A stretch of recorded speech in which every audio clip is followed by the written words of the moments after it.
Hola, ¿qué tal estáis?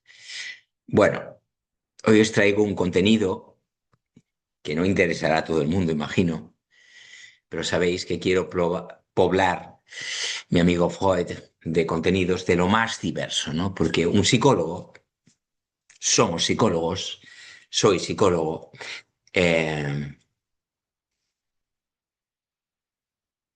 en mi opinión, ha de saber de todo, no como un experto, pero nada de lo humano le puede ser ajeno.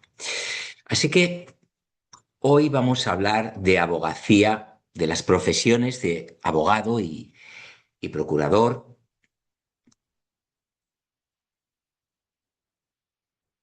Sabéis que desde hace ya unos cuantos años, ya han transcurrido unos cuantos, es necesario la preparación del examen de acceso a las profesiones de abogado y procurador después de un máster, ¿no? Eh,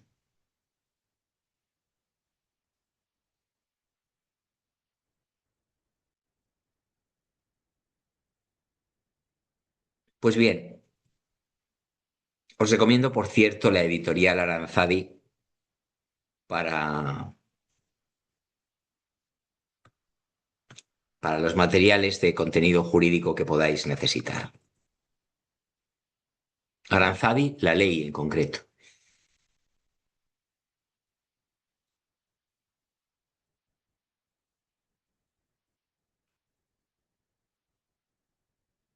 Bien,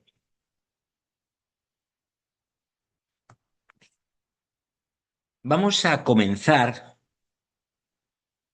haciendo algunas reflexiones sobre el ejercicio de la abogacía y la deontología profesional que le es propia.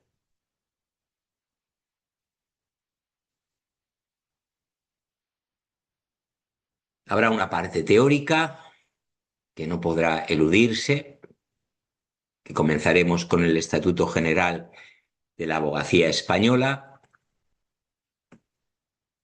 Continuaremos con la normativa y finalmente, novedad en esta serie de grabaciones, una parte práctica con un modelo de examen tipo test y unos casos prácticos.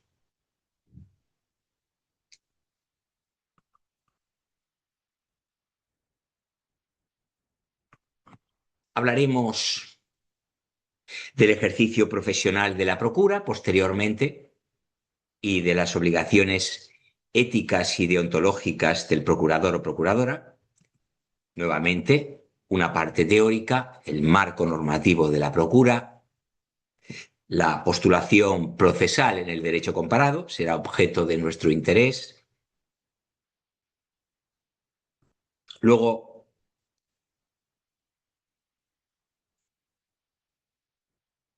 nuevamente normativa y parte práctica, con examen tipo test y casos prácticos. La estructura de estas grabaciones será siempre la misma. Hablaremos seguidamente de asistencia jurídica gratuita y turno de oficio, parte teórica, nuevamente.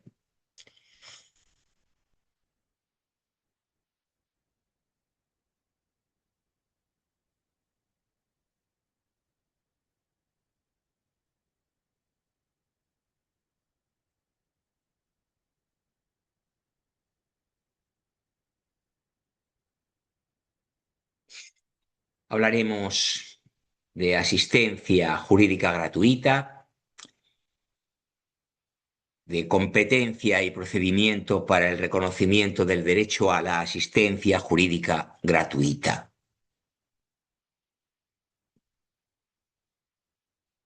De más cosas, pero empezaremos por ahí. Normativa y parte práctica. Examen tipo test, casos prácticos. Se repite el esquema.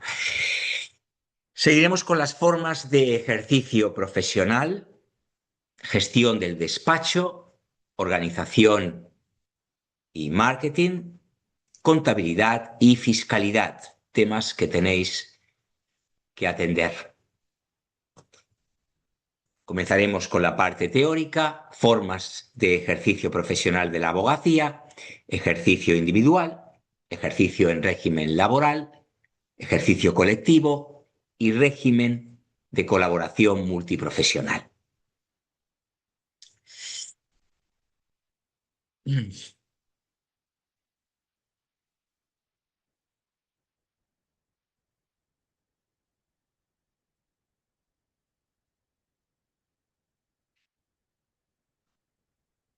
Luego, como siempre, ya lo sabéis,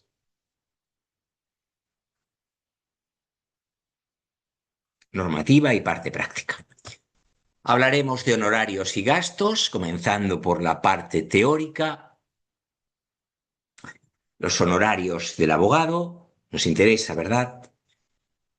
Fijación, encargo profesional, obligación de emitir factura, no nos extraña nada.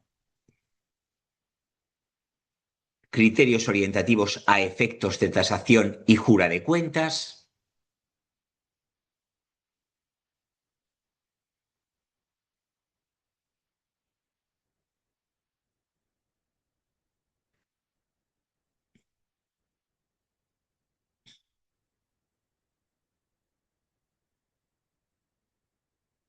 Bueno,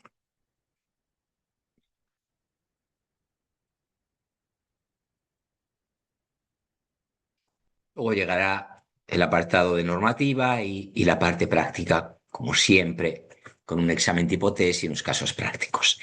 Seguiremos con los actos de comunicación y las tecnologías de la información en la comunicación de la Administración de Justicia. Comenzaremos con la parte teórica, los actos procesales, la cumplimentación de mandamientos, exhortos y oficios.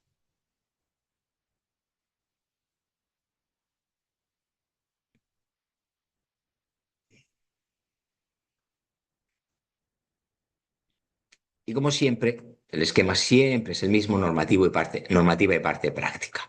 Hablaremos de tutela judicial efectiva, la organización judicial española.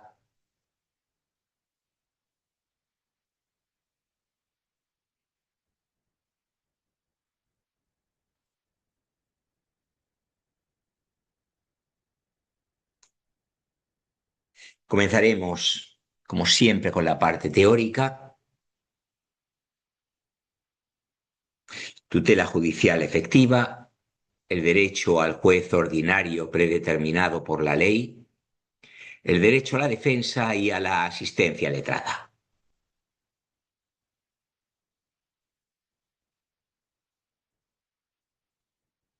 Y como siempre, normativa y parte práctica.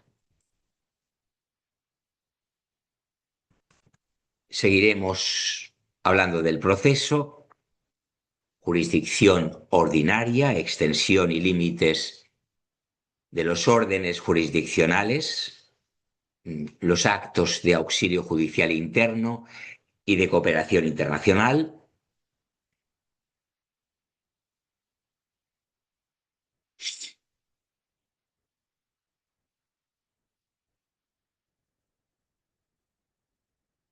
Comenzaremos con la parte teórica, el proceso, clases de procesos, estructura procedimental, principios del proceso y del procedimiento en cada orden jurisdiccional, que hay muchos matices.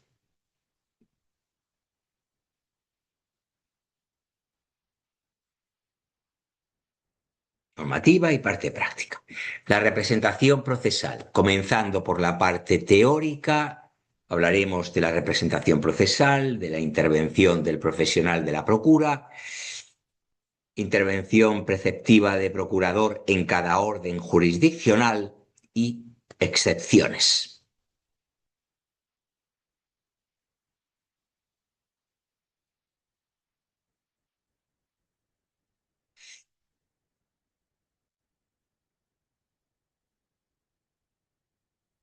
Y como siempre, normativa y parte práctica.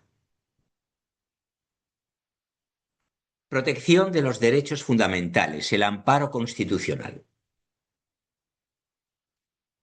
Comenzaremos por la parte teórica, como siempre, con el Tribunal Constitucional Español, naturaleza del Tribunal Constitucional, normativa aplicable, composición y estatuto de los miembros del Tribunal Constitucional, estructura interna y funcionamiento del Tribunal Constitucional, pleno, salas y secciones.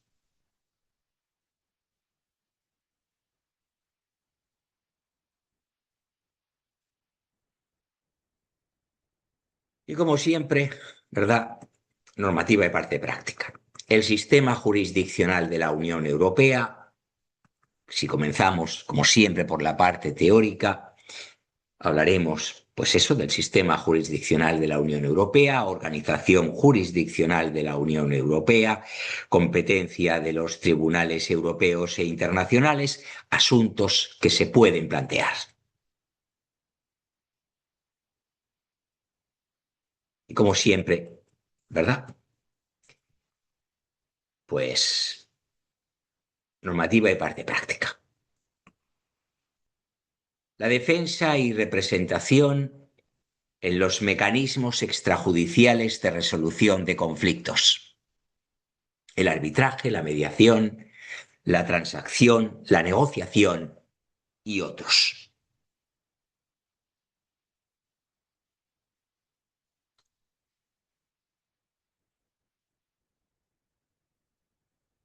Parte teórica, comenzamos con los sistemas alternativos de resolución de conflictos. Los comentaremos.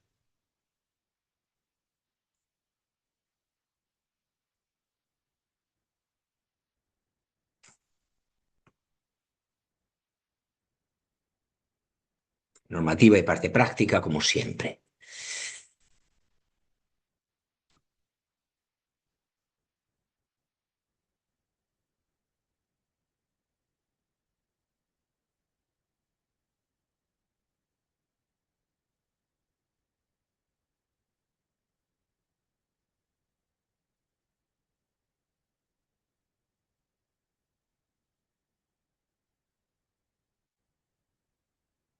Hablaremos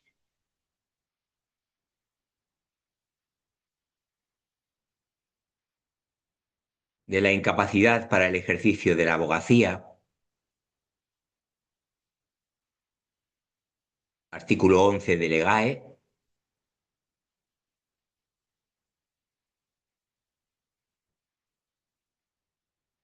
de la pérdida de la condición de colegiado, artículo 12,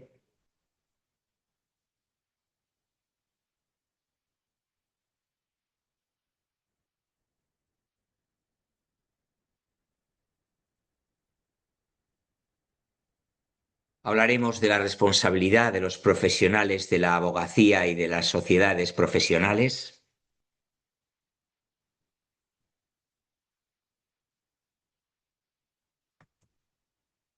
Responsabilidad disciplinaria a la que están sujetos los profesionales de la abogacía.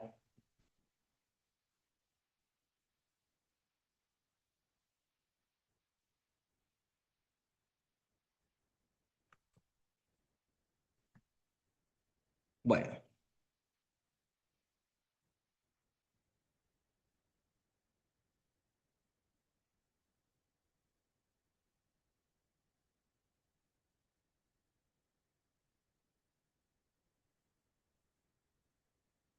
disculpáis porque estoy teniendo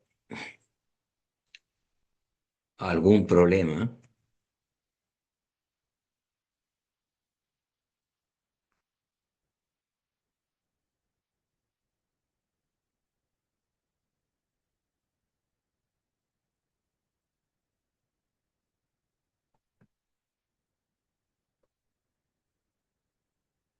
Dame un segundo, a ver si lo soluciono.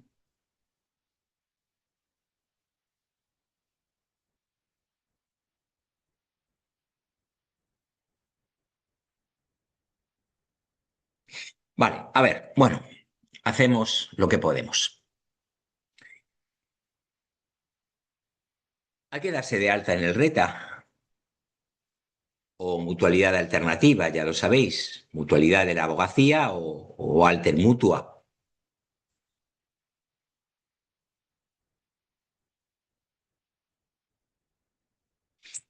Téngase en cuenta que los colegiados que no se den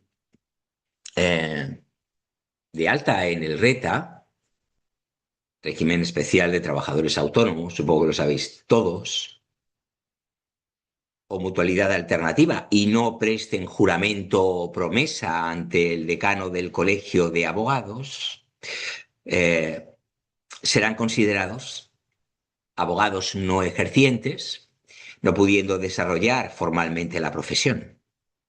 Esto tenéis que tenerlo muy claro. En cuanto a la incapacidad para el ejercicio de la abogacía, he dicho que hablaríamos, no, hablamos ya. El artículo 11 del Estatuto General de la Abogacía Española establece una serie de circunstancias que determinan la incapacidad para ejercer como abogado. En primer lugar, los impedimentos que por su naturaleza o intensidad no permitan el cumplimiento de los deberes propios de la profesión. En segundo lugar, la inhabilitación o suspensión para el ejercicio de la abogacía en virtud de resolución judicial firme.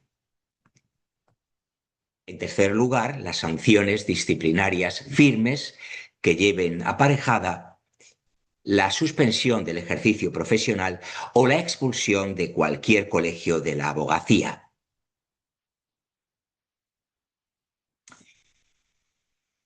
Esto en cuanto a la incapacidad para el ejercicio, pero en cuanto a la pérdida de la condición de colegiado, las causas que darán lugar a la pérdida de la condición de colegiado son las siguientes, artículo 12 de Legae.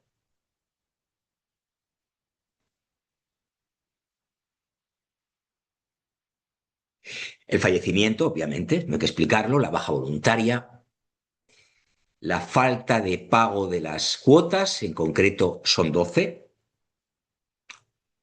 y de las demás cargas colegiales a que viniere obligado.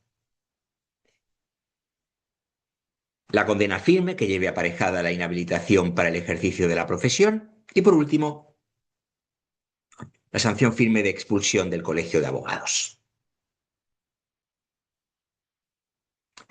Esto en cuanto a la pérdida de la condición de colegiado.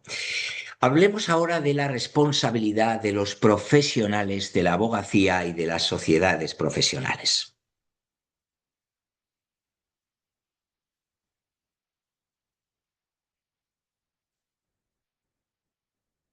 En el ejercicio profesional, los abogados están sujetos a responsabilidad civil y penal.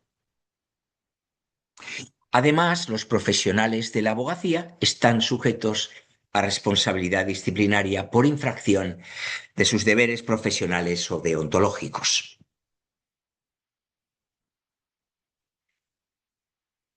Eh, en cuanto al régimen disciplinario, establece el Estatuto General los siguientes aspectos.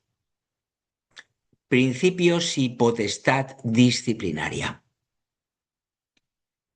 Tanto los profesionales de la abogacía como las sociedades profesionales están sujetos a responsabilidad disciplinaria, artículo 119 de Legae.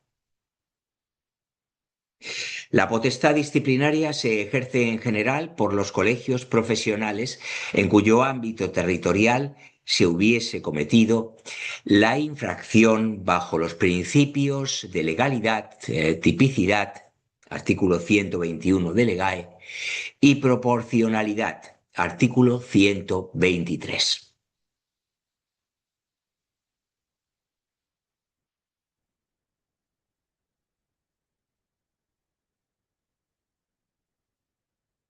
Infracciones. Las infracciones pueden ser muy graves, artículo 124 de Legae, graves, artículo 125 y leves, artículo 126. Abogados. Y también muy graves, artículo 129, graves 130 y leves 131 para las sociedades profesionales. El artículo 136 del propio estatuto establece el plazo de prescripción de las infracciones. Sanciones.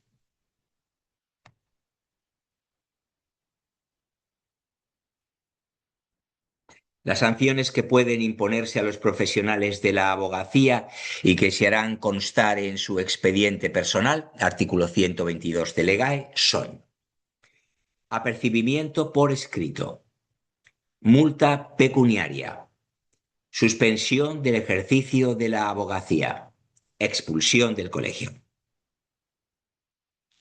Cuando el profesional de la abogacía desarrolle labores de tutor de prácticas de los cursos o másteres de acceso a la profesión, podrá además ser sancionado con la pérdida de los reconocimientos, incentivos o ventajas obtenidos por el desempeño de su cargo de tutor o la inhabilitación para ejercer tutorías.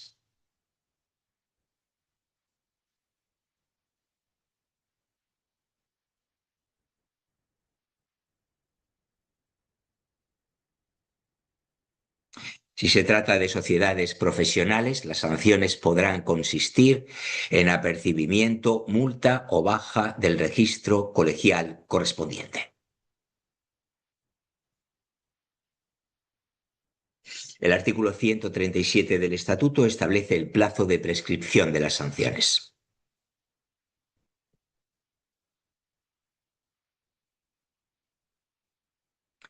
Vamos con el procedimiento sancionador.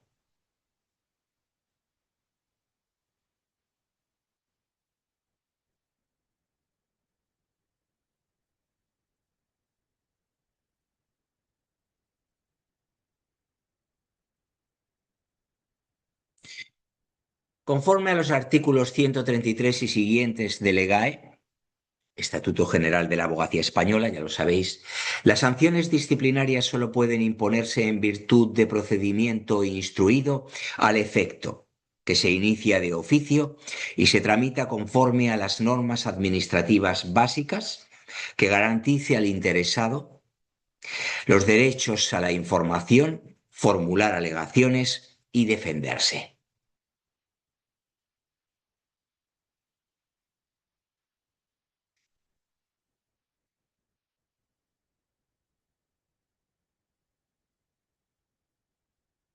Las sanciones que en su caso se impongan producirán efectos en todos los colegios profesionales de España, sin perjuicio de que su ejecución corresponde al colegio que las impuso.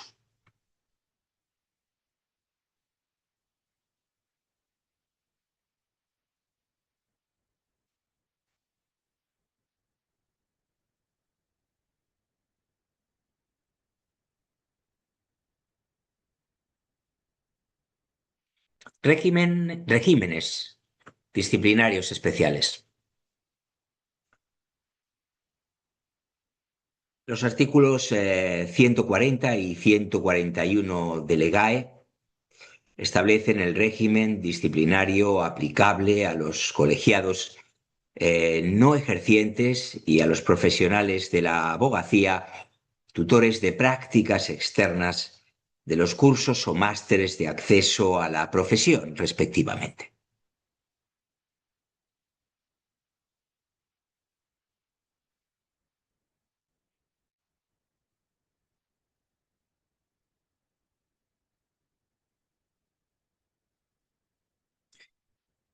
Bueno,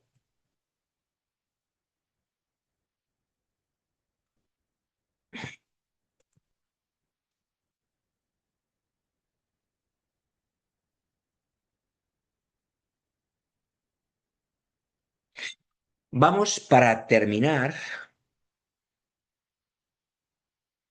con el seguro de responsabilidad civil, la cobertura de la responsabilidad civil profesional. Como se ha comentado, el profesional de la abogacía está sujeto a responsabilidad civil en el ejercicio de sus funciones profesionales como consecuencia de los daños que, provocados por su culpa o negligencia, pudieran causar a sus clientes o a terceros.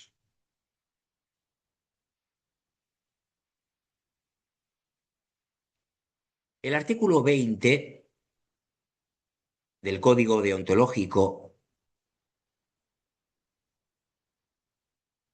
Establece como regla general que el abogado deberá tener cubierta la responsabilidad profesional en cuantía adecuada a los riesgos que implique. Ello se traduce en la obligatoriedad, subrayamos, obligatoriedad, tanto para el abogado como para las sociedades profesionales, de contratar un seguro que cubra la responsabilidad civil profesional.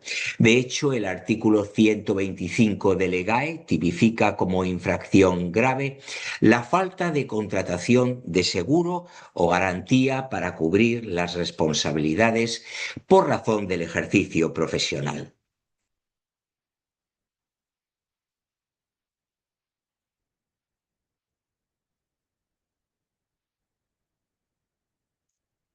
Aunque es obligación del profesional de la abogacía desarrollar su labor con la máxima diligencia y observando de forma escrupulosa sus obligaciones, puede suceder que incurra en errores o negligencias que puedan provocar perjuicios al cliente y éste reclame por dichos perjuicios. Con el seguro de responsabilidad civil profesional queda cubierta la responsabilidad por los daños y perjuicios causados de forma involuntaria en el desarrollo de su actividad profesional a clientes y terceros.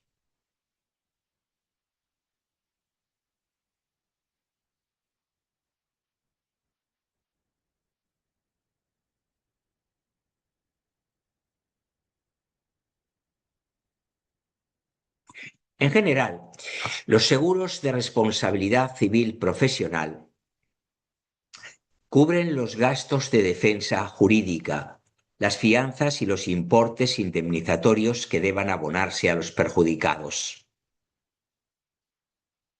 En este sentido, y como advierte el citado artículo 20 del Código Deontológico, es necesario que el seguro cubra de forma adecuada los riesgos económicos a los que se expone el profesional de la abogacía. Asimismo, conviene diferenciar entre la responsabilidad civil general, que engloba los daños materiales y personales provocados a terceros en instalaciones o despachos profesionales de la actividad, de la responsabilidad civil profesional, que estrictamente se refiere a los perjuicios causados como consecuencia de las negligencias o errores derivados directamente del ejercicio de la abogacía. Y hasta aquí. La normativa la dejamos para una próxima grabación.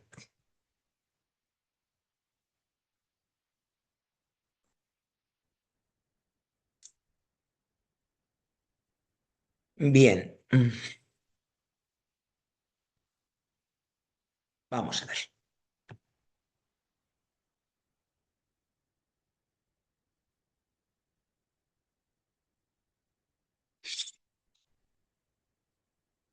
A modo de recapitulación, como sabéis,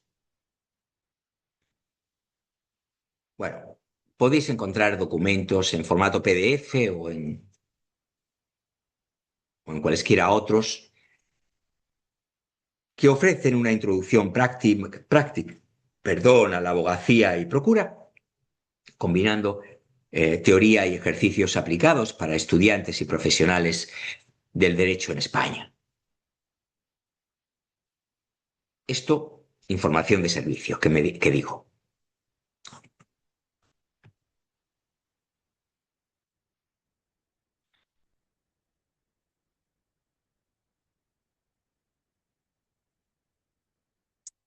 Recursos útiles. En cuanto al ejercicio práctico de la abogacía y procura, los hay que proporcionan orientación sobre la labor profesional de la abogacía, incluyendo la diligencia debida, obligaciones legales y posibles responsabilidades frente a errores o negligencias que puedan afectar al cliente.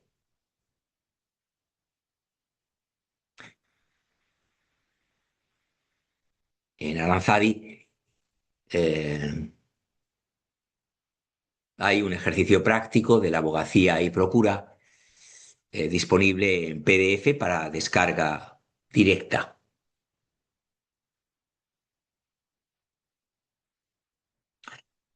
Apuntes de práctica civil y mercantil. Quizá os interesen también.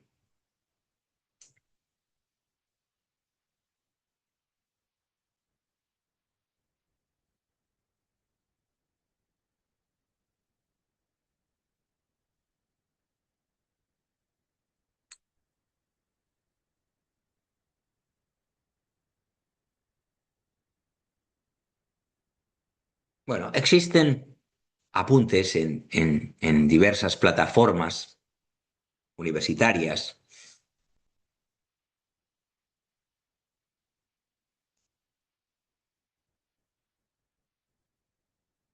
para aprobar el practicum del máster universitario en abogacía y procura con enfoque práctico en casos civiles y mercantiles, por si os interesa.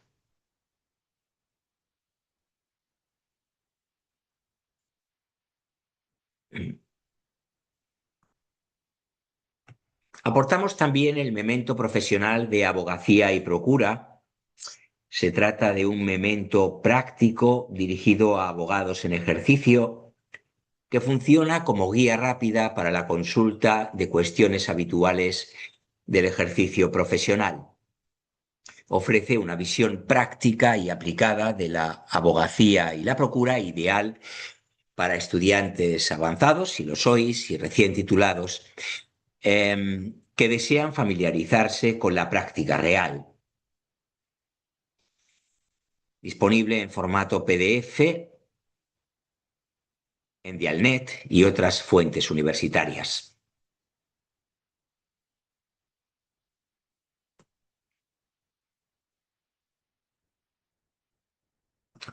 Guías docentes y materiales de práctica.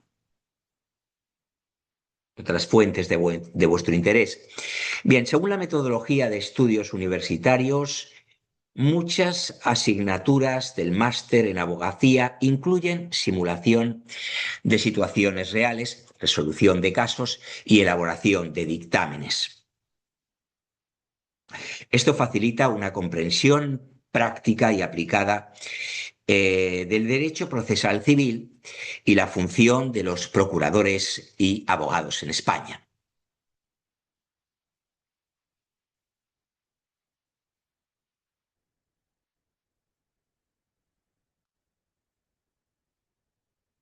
Algunas recomendaciones, si me permitís, que os haga. Que descarguéis y estudiéis los apuntes y mementos para obtener una visión práctica completa. Que complementéis con guías docentes universitarias para profundizar en la resolución de casos y actividad simulada de tribunales.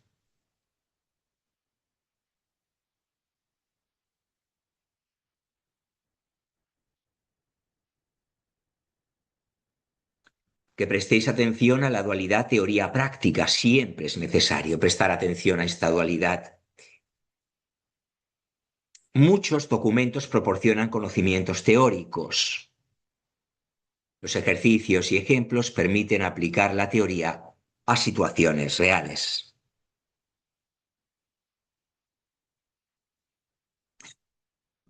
Bueno, lo importante es que los materiales de que os sirváis sean adecuados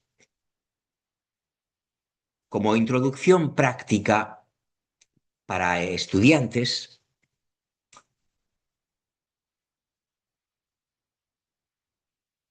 que quieran entender la dinámica de la abogacía y la procura en España y preparar su práctica profesional de forma eficiente.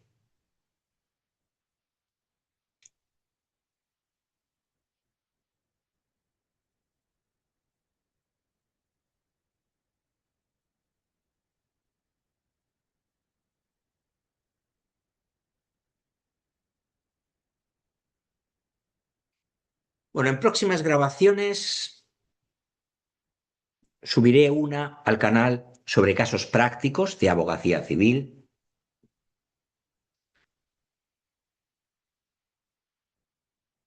otra sobre una guía de diligencia profesional en procura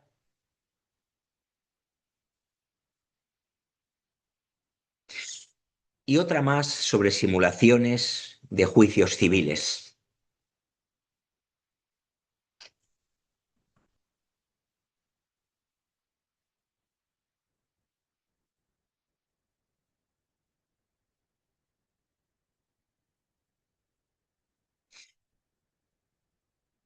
Bien, esto es todo. Estoy colegiado como abogado. No ejerzo porque ejerzo como psicólogo, que es lo que soy desde hace más de 10 años. Eh, pero en su momento, como digo, estudié Derecho y Economía y Finanzas y bueno, me mantengo colegiado por si alguna vez necesito ejercer la profesión para la que estoy, para la que me formé, ¿no? Pero mi profesión actual, mm, aquella a la que me dedico en cuerpo y alma y a la que dedico todo mi tiempo, es la psicología clínica y la psicología educativa. Pero me gusta compartir conocimientos con la audiencia, me gusta transmitir la idea de que nada de lo humano es ajeno, o debe serlo, a un profesional de la psicología. Chao. Nos vemos pronto.